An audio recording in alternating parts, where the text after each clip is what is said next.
Planning on working while collecting railroad retirement in 2024? You need to watch this video.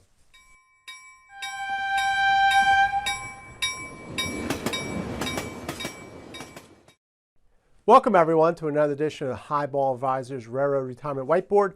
My name is John McNamara of Highball Advisors, and today we're going to talk about working while collecting your railroad retirement annuity. So we're talking about work deductions, okay? So what happens is the Social Security rules apply. You say, well, I collect railroad retirement. However, the Social Security work reduction rules apply.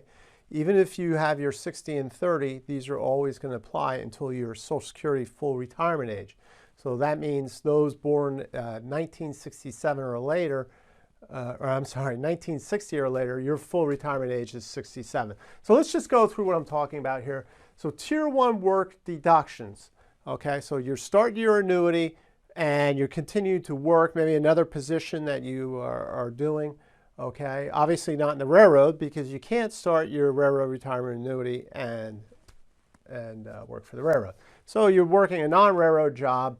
So you can make $1, well, for your reductions or deductions are $1 for every $2 over $22,320 before your full retirement age, right? Full retirement age is 67 for those born 1960 or later, right? So let's say that means, right, if you're going to make over that money, you're going to get $1 subtracted out of your annuity, your Tier 1 portion for every $2 that you've earned. Okay, then in the year of your full retirement age, it then moves down to $1 for every $3 earned over $59,520. Okay, so you have to play around that. You know, I'll hear a lot of people say, well, I'm not going to, you know, it's not worth it to collect railroad retirement or whatever because I'm going to have these work deductions. Well, it all depends, right? It depends upon how much money you're actually making. All right, so what we're talking about here are the earnings. The W-2 wages are the ones that get reduced, and also self-employment, right? So some people might go into self-employment positions. Self-employment, which is basically your net earnings, right? So you have your money coming in, you take out all your expenses, you get your net earnings, all right? And that will be where the that will be used for your work deductions. And then exempt from that, other sources of income would be interest income, dividends, rental income, assuming it's not your main business, rental income, and income from, let's say, stocks and bonds, that type of thing, would all be exempt. So that's on the Tier 1 portion. But as we know, right, railroad retirement is Tier 1 and Tier 2. Let's look over at the Tier 2 section. On the Tier 2, it's only going to come into play if you have a if you're working for your last previous employer, LPL.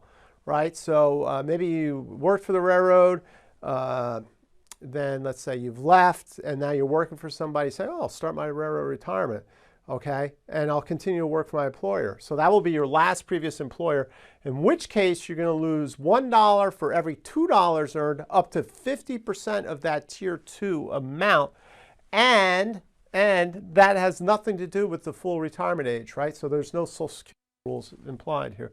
So that can go in ad infinitum, as they say.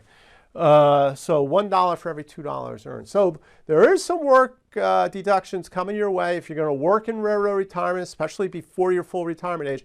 These Tier 1 work deductions, they go away once you're at full retirement age. If you want to work past your full retirement age, these will go away. However, the Tier 2, if you work for the last previous employer, they won't go away. So but really important to understand all these pieces for your retirement income, no doubt about it. So if you're thinking about working deductions, you're at or near retirement, reach out to me. We'll go through the boarding for railroad retirement process. Really good information there. You know, that will help you make some of those decisions. Even if you want to work, is it worth it to work? So, you know, sign up for that. That's good stuff. Please subscribe to my YouTube channel. I do appreciate it. Click on the notification to get the latest video. Until next time, everyone, please stay safe, stay on track, and take care. So long, everybody. Bye.